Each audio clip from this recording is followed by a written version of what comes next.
Assalamualaikum warahmatullahi wabarakatuh. Innal hamdalillah nahmaduhu wa nasta'inuhu wa nastahdihi wa nastaghfiruh. Wa na'udzu billahi min shururi anfusina wa min sayyiati a'malina. May yahdihillahu fala mudilla lahu wa may yudlilhu fala hadiya lahu. Ashhadu wa nashhadu an la ilaha illallah wa ashhadu anna Muhammadan 'abduhu wa rasuluh. Allahumma salli wa sallim wa barik ala Muhammad wa ala alihi wa sahbihi ajma'in. Rabbi syrah lana sudurana wa yassir lana umurana wahlul 'uqdatam min alsinatina yafqahu qawlina. Subhanaka la ilma lana illa ma 'allamtana innaka antal alimul hakim. Wa la hawla wa la quwwata illa billahil aliyyil azim. قال الله تعالى في الكتاب الكريم أعوذ بالله من الشيطان الرجيم قل هو للذين آمنوا هدى وشفاء والذين لا يؤمنون في آذانهم وقر وهو عليهم عمى أولئك ينادون من مكان بعيد صدق الله العظيم. وبعد الحمد لله رب العالمين. Segala puji dan syukur kepada Allah Subhanahu wa Ta'ala mengizin dan memperkenankan kepada kita untuk sama-sama pada hari ini. Alhamdulillah, kita dapat lagi dan masih lagi melayari nikmat dan saki-baki dalam kehidupan. Mudah-mudahan dengan nikmat yang Allah Subhanahu wa Ta'ala berikan, dengan kesempatan dan peluang yang ada, mudah-mudahan sama-sama kita menjalani kehidupan dengan sebaik-baik kehidupan. Pastinya kehidupan yang terbaik adalah berlandaskan dengan petunjuk wahyu dari Allah Subhanahu wa Ta'ala, juga dari baginda Nabi sallallahu alaihi wasallam. Alhamdulillah, syukur kepada Allah Subhanahu wa Ta'ala. Pada kali ini sama-sama kita akan kongsikan insya-Allah beberapa perkara yang berkaitan dengan Al-Quranul Karim, kitab petunjuk dan pedoman kepada kita semua. Baru sahaja kita melalui fasa dalam bulan Al-Quran, bulan Ramadan, dan mudah-mudahan jiwa, semangat dan rasa tadabbur Al-Quran itu masih lekat dan kuat dalam sanubari kita, dan mudah-mudahan Allah Subhanahu wa Ta'ala memberi petunjuk kepada kita semua insya-Allah. Tuan-tuan yang dirahmati Allah Subhanahu wa Ta'ala sekalian, sebut berkenaan tentang Al-Quran, maka kita melihat hari ini dan situasi mutakhir ini, perlakuan-perlakuan yang melampau, perlakuan-perlakuan yang semestinya mengundang rasa kemarahan kepada kita selaku orang yang beriman kepada kitabullah ini, tak lain dan tak bukan adalah terhadap golongan-golongan yang sentiasa dan melazimi untuk mempertikaikan kesucian dan mukjizatnya Al-Quran yang kita baca, yang kita imani dan yang kita amalkan pada hari ini. Satu persatu argumentasi yang mereka telah keluarkan untuk mengelirukan masyarakat, untuk mengelirukan semua umat Islam, agar sekurang-kurangnya mereka hanya membaca Al-Quran tanpa mengetahui apakah itu Al-Quran, dan juga mereka mengetahui apakah tujuan Al-Quran diturunkan kepada manusia. Cabaran yang Allah Subhanahu wa Ta'ala lontarkan melalui Al-Quran antaranya surah Hud ayat yang ke-13. Sebenarnya ayat ini menempelak sikap-sikap orang sebegini bukan hanya berlaku pada zaman ini, tetapi sebenarnya telah pun berlaku pada zaman Nabi SAW sewaktu Al-Quran sedang diturunkan. Allah Subhanahu wa Ta'ala sebutkan dalam surah Hud ayat yang ke-13, kata Allah Subhanahu wa Ta'ala, am yaqulu naftarah qul fa'tu bi'ashri suwarin mithlihi muftarayatin wad'u man istata'tum min dunillah in kuntum sadiqin. Ini cabaran yang Allah Subhanahu wa Ta'ala lontarkan kepada mereka, yang mana mereka itu telah mengeluarkan beberapa pertikaian, khususnya tuduhan mereka bahawa Al-Quran itu adalah ciptaan baginda Nabi SAW sendiri. bukan daripada kalam wahyu, bukan daripada petunjuk dan pedoman daripada Allah, tapi mereka hanya melontarkan tuduhan. Lalu Allah Subhanahu wa taala menjelaskan dengan cabaran kepada mereka untuk mendatangkan 10 surah ataupun mendatangkan ayat Al-Quran, surah-surah yang Al-Quran sebanding dengan apa yang disebutkan dalam Al-Quranul Karim ini. Disebutkan am yaqulu naftara. Bukan itu sahaja kata-kata mereka, bahkan mereka menuduh, mengatakan bahawa Muhammad itu yang mereka reka Al-Quran. Muhammad itu yang mereka reka Al-Quran. Qul, katakanlah wahai Muhammad, fa'tu bi'ashri suwarin mithlihi muftarayatin wad'u man istata'tum min dunillah in kuntum sadiqin. Kata-kata demikian ataupun tuduhan itu, maka cubalah buat serta datangkanlah 10 surah rekaan yang sebanding dengan Al-Quran, dan panggillah siapa sahaja yang kamu sanggup memanggilnya yang selain dari Allah Subhanahu wa taala, jika kamu orang yang benar. Ini cabaran kepada mereka. Tapi tuan-tuan yang dirahmati Allah Subhanahu wa taala sekalian, kita selaku orang beriman kepada Allah Subhanahu wa taala, kita tidak sekali-kali merasakan ragu dan keliru, khususnya dengan perkara-perkara yang didatangkan oleh musuh-musuh Allah Subhanahu wa taala untuk mengelirukan dan menggagalkan manusia daripada mengikut petunjuk dan pedoman Al-Quran. Tuan-tuan yang dirahmati Allah Subhanahu wa taala sekalian, hari ini kita cuba lihat dalam kesempatan waktu yang ada beberapa perkara yang berkaitan dengan sifat-sifat Al-Quran. Apa dia sifat-sifat Al-Quran? Telah pun dijelaskan di dalam Al-Quran sendiri, dikeluarkan oleh para ulama, dan secara ringkas pada malam ini kita akan melihat beberapa ayat-ayat Al-Quran yang menjelaskan berkenaan tentang sifat Al-Quran itu sendiri. Yang pertama, ayat yang saya bacakan tadi adalah dalam surah Fussilat, ayat yang ke-44. Surah Fussilat ayat ke-44. Ini cerita berkenaan tentang sifat Al-Quran. Yang pertama adalah Al-Quran memberi manfaat dan kebaikan kepada mereka yang beriman dan bertakwa kepada Allah Subhanahu wa taala. Lantas kita memahami bahawa seandainya mereka yang beriman dan bertakwa kepada Allah Subhanahu wa taala mendapat manfaat, sebaliknya mereka yang tidak beriman dan menjauhkan diri daripada sifat takwa, maka mereka adalah orang yang tidak diberikan petunjuk dan mereka jauh daripada manfaat dan kebaikan Al-Quran itu sendiri. Apa kata Allah Subhanahu wa taala? Qul huwa lilladina amanu hudan wa shifa. Katakanlah wahai Muhammad, Al-Quran itu adalah petunjuk dan penawar. Al-Quran hudan wa shifa. Al-Quran itu huda, petunjuk, hidayah, dan shifa adalah penawar. Ini perkara yang dijelaskan pada awal ayat ini. Qul huwa lilladina amanu hudan wa shifa. Walladina la yu'minuna fi adhanihim waqrun wa huwa alaihim ama. Ulaika yunadawna min makanin ba'id. Kata Allah Subhanahu wa taala seterusnya, sebaliknya orang yang tidak beriman, walladina la yu'minun, mereka yang tidak beriman, fi adhanihim waqrun, Al-Quran itu menjadi penyumpat telinga kepada mereka, ataupun dia jadi penyakit kepada mereka dan bukan jadi penawar. Dan ia juga merupakan suatu kegelapan yang menimpa diri mereka, dan mereka itu adalah orang yang melarikan diri daripada ajaran Al-Quran. Sebut berkenaan tentang mereka yang melarikan diri daripada ajaran Al-Quran ini, seolah-olah satu templakan besar kepada kita. Ada di antara manusia yang pada hari ini sengaja melarikan diri daripada petunjuk dan pedoman Al-Quran, sedangkan mereka itu orang yang membaca Al-Quran. Mereka itu yang mengetahui bahawa Al-Quran itu kalamullah. Mereka itu juga dalam keadaan sedar, mereka mengetahui Al-Quran hudal lil muttaqin, petunjuk kepada orang yang bertakwa. Tetapi mereka melarikan diri, sengaja menjadikan Al-Quran itu jauh dalam kehidupannya, jauh dalam setiap keputusan ataupun perkara-perkara yang dilakukan dalam kehidupan sehariannya. Na'udzubillahi min zalik.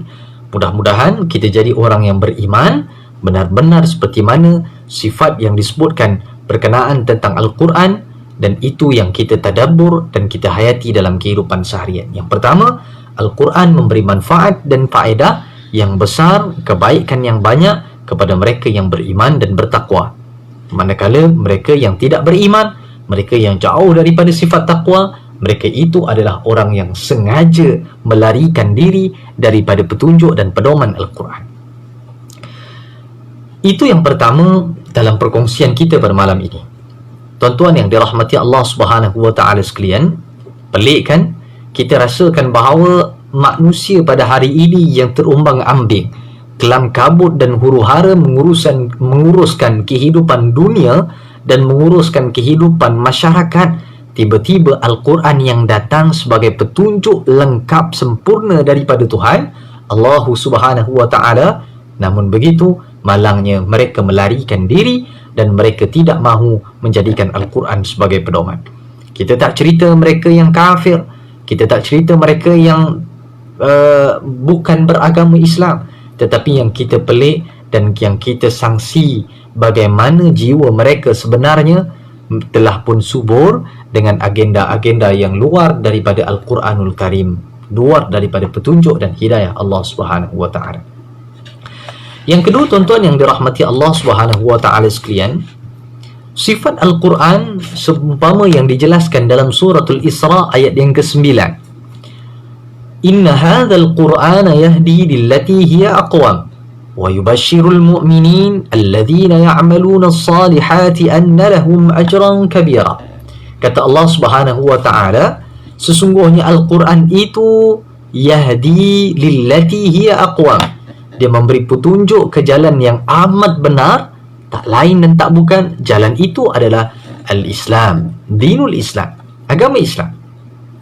Tuan-tuan yang dirahmati Allah Subhanahu wa taala sekalian, apabila sebut berkenaan tentang petunjuk dan jalan yang amat benar, maka la raiba fi, tidak ada kesangsian dan tidak ada keraguan dalam diri kita bahawa Islamlah adalah cara hidup dan bagaimana untuk kita melaksanakan tuntutan dan kewajipan kehidupan kita. Maka Islamlah cara yang paling baik untuk kita teladani dan untuk kita ikuti. Tak ada cara lain. Tak ada cara lain. Kalau ada teori-teori, bahkan kalau ada dikumpulkan berkenaan tentang beberapa diskusi ataupun beberapa resolusi yang mana itu jauh daripada petunjuk dan pedoman Al-Quran, pastinya mempunyai kekurangan dan kadang-kala bahkan kadang-kadang memang ketara dari sudut kekurangan dan dari sudut ketidaksempurnaan resolusi ataupun keputusan tersebut. Puncanya tidak mengambil Al-Quran sebagai petunjuk. Inna hadzal Qur'an yahdi lillati hiya aqwam wa yubashshirul mu'minina alladhina ya'maluna as-salihati anna lahum ajran karima. Ajran kabira. Kata Allah Subhanahu wa taala, Al-Quran sifatnya ini memberi hidayah dan memberikan berita gembira, good news kepada mereka yang selalu bersama dengan Al-Quran, mereka yang selalu bersahabat dengan Al-Quran, mereka yang selalu berdampingan dengan Al-Quran, mereka yang menjadikan benar-benar Al-Quran ini bukan sekadar bahan bacaan ataupun bukan sebagai amalan ritual biasa, tetapi kesungguhan dan komitmen mereka untuk mendalami dan mentadabur ayat-ayat suci Al-Quran untuk menjadikan benar-benar petunjuk dalam kehidupannya. Maka ini berita gembira kepada mereka. Ini berita gembira untuk kita sama-sama lihat bagaimana pula kita. Tuan-tuan yang dirahmati Allah Subhanahu wa taala sekalian, yang kedua sifat Al-Quran, dia memberi hidayah dan dia memberikan ataupun memberikan satu berita gembira kepada mereka yang selalu berdampingan dengan Al-Quran. Pastinya berita gembira bukan yang biasa. Ini berita gembira daripada Tuhan Yang Maha Esa.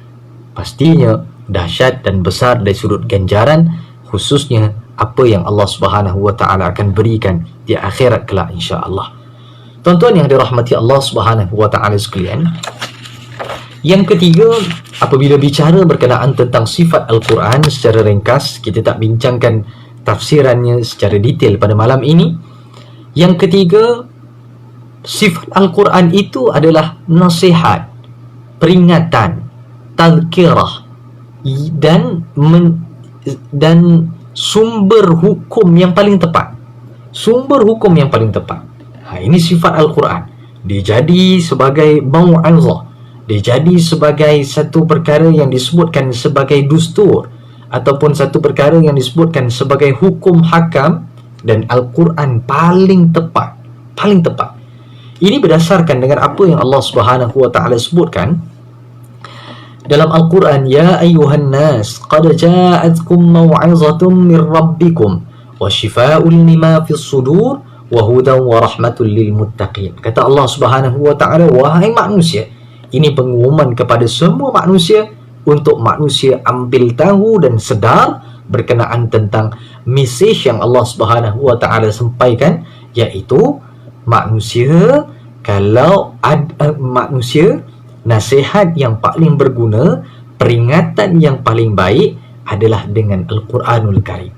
Ya ayyuhan nas qad ja'atkum mau'izatun mir rabbikum, telah datang kepada kamu Al-Quran yang menjadi nasihat dan pengajaran dari siapa? Mir rabbikum, daripada Tuhanmu, bukan daripada manusia biasa, bukan daripada kawan-kawan sekeliling ataupun mereka yang menjadi pimpinan kita ataupun yang menjadi orang yang lebih atas kepada kita. Bahkan Al-Quran menasihati, dan nasihat itu direct daripada mir rabbikum, daripada Tuhan, daripada Allah Subhanahu wa taala. Wa shifaa'un lima fis sudur wa hudan wa rahmatul lil muttaqin, dan menjadi penawar bagi penyakit-penyakit sudur, penyakit-penyakit dalaman, penyakit-penyakit yang disebutkan sebagai penyakit hati lah, kalau kita mudah nak fahamnya.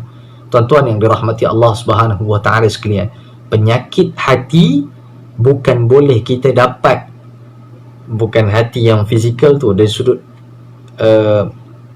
qalb, dari sudut qalb ataupun nafs, jiwa itu penyakitnya lagi teruk daripada penyakit fizikal. Tetapi Al-Quran adalah penawar kepada penyakit-penyakit tersebut. Contohnya, kalau dari sudut penyakit hati, ada di antaranya riya, ada di antaranya ujub, ada di antaranya takabur, ada di antaranya macam-macam lagi perkara-perkara yang berkaitan dengan penyakit hati. Maka kembali kepada Al-Quran. Al-Quran menjadi penawar yang betul-betul mampu untuk menyelesaikan penyakit-penyakit yang berkaitan dengan dalaman. Vaksin lah, vaksin doang penyakit hasad dan sebagainya. Maka Al-Quran sifatnya menjadi penawar kepada penyakit-penyakit tersebut. Baik. Dan Al-Quran juga disebutkan sebagai hukum yang paling tepat. Hukum yang paling tepat sebab Al-Quran itu kalamullah yang Allah Subhanahu wa taala mengetahui secara terperinci dan begitu detail berkaitan dengan apa keperluan kehidupan manusia. Jadi kalau dah ada tahu berkenaan tentang keperluan dan kehidupan manusia, maka Allah datangkan Al-Quran sebagai hukum hakam. This is the rules. Ini peraturan. Ini dia punya cara. Ini dia punya limitation dan sebagainya, untuk menjadikan manusia itu hidup dalam keadaan hayatan tayyibah, iaitu kehidupan yang baik. Tuan-tuan yang dirahmati Allah Subhanahu wa taala sekalian, yang seterusnya perkongsian pada malam ini adalah seputar berkenaan tentang yang keempat, cerita sifat yang ada pada Al-Quran, iaitu Al-Quran menjadikan manusia yang mengikutnya adalah manusia yang cerdik ataupun manusia yang bijak. Siapa yang ikut Quran, siapa yang mengambil Al-Quran benar-benar untuk ajaran dan panduan kehidupannya, dia dideklar sebagai mereka yang cerdik dan mereka yang bijak. Sebab mereka telah menjadikan Al-Quran yang begitu sempurna, diturunkan oleh yang maha sempurna untuk menyempurnakan kehidupan mereka. Jadinya tuan-tuan yang dirahmati Allah Subhanahu wa taala sekalian, merujuk kepada ayat Al-Quran, kata Allah Subhanahu wa taala, "Qul ya ayyuhan nas qad ja'akumul haqqu min rabbikum faman ihtada fa innama yahtadi li nafsihi wa man dhalla fa innama yadhillu 'alaiha wa ma ana 'alaikum bihafiz wa ma ana 'alaikum biwakil. Sadaqallahul azim. Baik, tuan-tuan yang dirahmati Allah, Allah sebutkan di dalam ayat ini, qul ya ayyuhan nas, katakanlah wahai Muhammad. Ya ayyuhan nas, sekali lagi Allah Subhanahu wa taala menyeru kepada semua manusia, kepada semua manusia. Ya ayyuhan nas, qad ja'akumul haqqu mir rabbikum. Ayat tadi kan kita baca qad ja'atkum mau'izatun mir rabbikum, yang ini qad ja'atkumul haqqu mir rabbikum. Katakanlah wahai Muhammad, wahai sekalian manusia, telah datang kepada kamu kebenaran daripada Tuhan kamu, iaitu Allah Subhanahu wa taala. Jadi Al-Quran ini adalah kitab yang menjelaskan berkenaan tentang kebenaran, dan kebenaran itu adalah kebenaran yang telah pun Allah Subhanahu wa taala endorse ataupun Allah Subhanahu wa taala letakkan dia punya pertimbangan yang mana benar, yang mana batil. Faman ihtada fa innama yahtadi li nafsihi. Oleh itu, siapa yang mendapat hidayah ataupun petunjuk dari Allah Subhanahu wa taala, dalam erti kata mereka yang beriman kepada Allah Subhanahu wa taala, maka mereka itu adalah mereka yang beruntung. Mereka itu adalah mereka yang beruntung. Dan sebaliknya, mereka yang tidak mendapat hidayah, wa man dhalla fa innama yadhillu 'alaiha. Dan sesiapa mereka yang sesat, dhal, mereka yang mengingkarinya, maka mereka itu tertimpa bahaya dan kesesatan untuk diri mereka sendiri. Wa ma ana 'alaikum biwakil, dan aku pula bukanlah menjadi wakil yang menguruskan soal iman dan keingkaran mereka semua. Tuan-tuan yang dirahmati Allah Subhanahu wa taala sekalian, mengikuti wacana dan apa yang disebutkan di dalam Al-Quran menjadikan manusia itu cerdik, menjadikan manusia itu cerdik. Sebaliknya, kalau mereka menjauhkan diri daripada berwacana dengan wacana Al-Quran, sengaja mereka meletakkan diri mereka dalam lorong dan lembah kesesatan, maka itu menjadi kerugian kepada mereka sendiri, dan mereka akan tanggung bukan hanya kerugian itu di dunia, bahkan kerugian yang selama-lamanya, kerugian yang sangat-sangat mengundang penyesalan, iaitu di akhirat kelak. Tuan-tuan yang dirahmati Allah Subhanahu wa taala sekalian,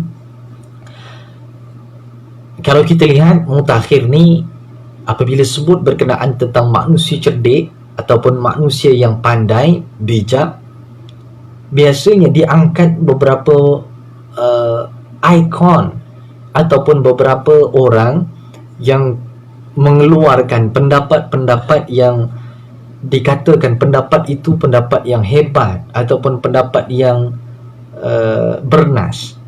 Tetapi jaga-jaga tuan-tuan yang dirahmati Allah, kadang-kala perkara itu adalah perkara yang sengaja dicipta dari sudut nampak kehebatannya adalah untuk mereka menjadikan manusia ikut dengan apa yang manusia lain caturkan dan menjauhkan manusia daripada ikut percaturan Al-Quran. Sebab tu tuan-tuan yang dirahmati Allah, cerita berkenaan tentang manusia cerdik dan bijak itu adalah di antaranya manusia yang menjadikan Al-Quran sebagai petunjuk dan sebagai pedoman hidupnya. Dan yang terakhir tuan-tuan yang dirahmati Allah, apa sifat Al-Quran? Sifat Al-Quran adalah antaranya yang disebutkan di dalam Al-Quran, kata Allah Subhanahu wa taala, kadzalika naqussu 'alaika min anba'i ma qad sabaq wa qad atainaka min ladunna dzikra man a'rada 'anhu fa innahu yahmilu yaumal qiyamati wizra. Ini yang Allah Subhanahu wa taala sebutkan melalui ayat Al-Quran. Kata Allah Subhanahu wa taala, demikianlah kami ceritakan kepada kamu wahai Muhammad sebahagian dari kisah-kisah manusia ataupun umat-umat yang terdahulu, dan sesungguhnya kami telah memberikan kepadamu dari sisi kami sebuah kitab Al-Quran yang menjadi peringatan. Sesiapa yang berpaling ataupun ingkar dengan peringatan Al-Quran, maka sesungguhnya mereka akan menanggung bebanan dan penyesalan yang teramat sangat di akhirat kelak. Jadinya sifat Al-Quran ni tuan-tuan, dia kita boleh fahami melalui perbincangan yang terakhir ini adalah Al-Quran, sifat Al-Quran, siapa ambil dia beruntung bukan hanya di dunia, bahkan di akhirat nanti. Siapa yang tak ambil dan tidak berhukum dengan seperti mana Al-Quran jelaskan, maka mereka akan menyesal bukan hanya di dunia, tetapi penyesalan yang berpanjangan, penyesalan yang tidak akan berakhir di akhirat kelak. Na'udzubillah min zalik. Sebab itu tuan-tuan yang dirahmati Allah Subhanahu wa taala sekalian, sedikit sebanyak perbincangan kita pada malam ini adalah untuk kita mendatangkan rasa keterujaan kita dengan Al-Quranul Karim, dan bukan hanya Al-Quran itu dijadikan sebagai sumber ataupun dijadikan sebagai pemenuh kepada masa-masa kita dalam kehidupan seharian, tetapi lebih daripada itu, dia menjadikan hati dan jiwa manusia itu penuh dengan rasa keimanan dan ketakwaan kepada Allah Subhanahu wa taala. Tuan-tuan yang dirahmati Allah Subhanahu wa taala sekalian, saya kira cukuplah sekadar ini sedikit perbincangan ringkas tazkirah untuk kita sama-sama lihat berkenaan tentang perbincangan serba sedikit yang berkaitan dengan Al-Quran. Saya ulangi sedikit sebagai satu kesimpulan bahawa yang pertama, Al-Quran adalah kalamullah, tidak ada yang boleh sebanding, bahkan tidak ada yang boleh menandingi Al-Quranul Karim, dan perkara itu telah pun dilontarkan sendiri oleh Allah Subhanahu wa taala.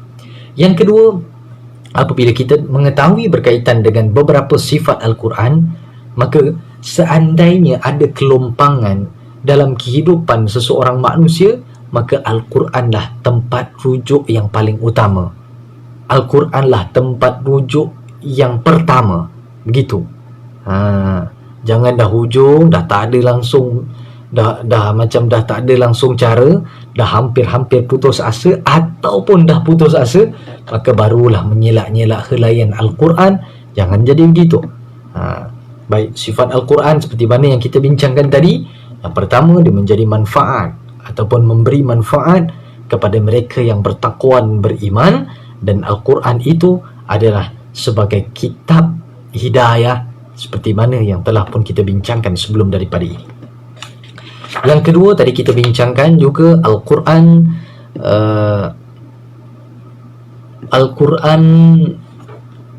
memberikan satu jaminan berita gembira kepada mereka yang selalu berdampingan dengannya. Berdampingan dengan Al-Quran dalam erti kata yang sangat luas, kita cuba dan kesungguhan kita ke arah itu. Yang seterusnya, Al-Quran yang kita bincangkan sebentar tadi adalah Al-Quran sifatnya memberi nasihat, peringatan, dan juga mengatur hukum yang paling tepat kepada manusia. Hukum yang paling tepat kepada manusia. Andai kata telah pun ada di dalam Al-Quran, telah pun didatangkan penjelasannya di dalam Al-Quran, telah pun didatangkan cara dan situasinya bagaimana kita nak menghadapi berdasarkan dengan Al-Quran, maka itu yang paling baik dan itu hukum yang paling tepat. Seterusnya, yang keempat tadi, siapa yang cerdik dan bijak, pastinya mereka mengambil Al-Quran, kerana Al-Quran mencerdikkan dan membijakkan seseorang dalam mengatur keseluruhan kehidupan manusia, sama ada dari sudut individu, keluarga, masyarakat, negara, dan semua perkara, sama ada yang kecil ataupun besar. Yang terakhir, tuan-tuan yang dirahmati Allah, sifat Al-Quran, dia memberikan kepada seseorang itu manfaat dan rasa beruntung. Sebaliknya, Al-Quran juga memberikan rasa kepada mereka yang tidak berhukum ataupun tidak mengambil Al-Quran itu sebagai pedoman, penyesalan yang teramat sangat, bahkan penyesalan yang berpanjangan, tidak akan ada akhirnya, iaitu di akhirat kelak. Tuan-tuan yang dirahmati Allah Subhanahu wa taala sekalian, saya kira cukup sekadar ini. Mudah-mudahan sedikit perbincangan ringkas berdasarkan dengan beberapa ayat-ayat Al-Quran ini ada nilai dan ada rasa untuk kita bersama-sama kembali kepada wahyu Allah Subhanahu wa taala, sama ada dengan Al-Quranul Karim ini ataupun daripada hadis-hadis baginda Nabi sallallahu alaihi wasallam. Mohon maaf segala kekurangan dan kesilapan. Mudah-mudahan Allah ampuni saya dan kita semua, dan mudah-mudahan kita bertemu dalam perbincangan dan perkara-perkara yang lainnya insya Allah di lain ketika dan waktu. Mudah-mudahan juga Allah Subhanahu wa taala memberikan kepada kita kemudahan dalam setiap urusan kita. Insya Allah saya akhiri dengan aqulu qawli hadha wa astaghfirullahal azim li wa lakum. Assalamualaikum warahmatullahi wabarakatuh.